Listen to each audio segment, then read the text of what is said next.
সদর পেয়ারা nutrition welfare সোসাইটির উদ্যোগে আজকে গোটা বর্ধমান শহর জুড়ে চলছে বিশ্ব হেপাটাইটিস দিবসে হেপাটাইটিসের হাত থেকে কি করে বেঁচে থাকা যায় তার প্রচার।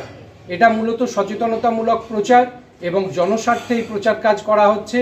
এটা বিবেকানন্দ কলেজ মোড়ের যে সবজি বাজার, আলমগঞ্জ বাজার, নীলপুর বাজার, পুলিশ লাইন বাজার, তার সঙ্গে হচ্ছে পারবিরহাটা বাজার এলাকা, কার্জন গেট, স্টেশন চত্বর, খোসবাগান, রানীগঞ্জ বাজার, এই সমস্ত এলাকা জুড়ে এই প্রচার চালানো হচ্ছে।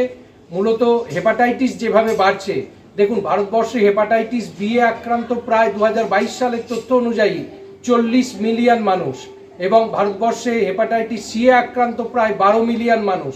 তো এইভাবে হেপাটাইটিস যখন বেড়েই চলেছে এবং হেপাটাইটিস এ এবং ই, ধরুন হেপাটাইটিস এটা ছড়াচ্ছে মূলত এই যে বাইরের যে খোলা খাবার, কাটা ফল, খোলা রঙিন পানীয়, এই সমস্ত থেকে। এই তো আরও অনেক বেশি সংখ্যায় মানুষ হেপাটাইটিস এ আক্রান্ত। তো হেপাটাইটিসের বিরুদ্ধে যদি আমরা এখনই কোনো সচেতনতা গড়ে তুলতে না পারি, সারা বিশ্বের যে তথ্য WHO দিচ্ছে, প্রতি 30 সেকেন্ডে একজন মানুষ মারা যাচ্ছেন। এই অবস্থা থেকে মানুষকে শিক্ষিত করতে হবে। তাই আজকে সোসাইটির এই উদ্যোগ যে সারা বর্ধমান শহর জুড়ে হেপাটাইটিসের বিরুদ্ধে গণপ্রতিরোধ গড়ে তোলার ডাক দিয়ে একটা সচেতনতামূলক প্রচার অভিযান চলছে। আমি সোসাইটির সম্পাদক প্রলয় মজুমদার। যারা সর্বদা মানুষের সাথে মানুষের পাশে দুপুরে খাবার খাবে আর ভালো খাবার খাবে, মদ ভাত খাবে না, কোনো নেশা করবে না। ধরো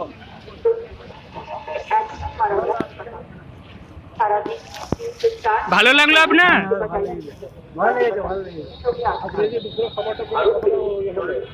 কতটা আনন্দিত?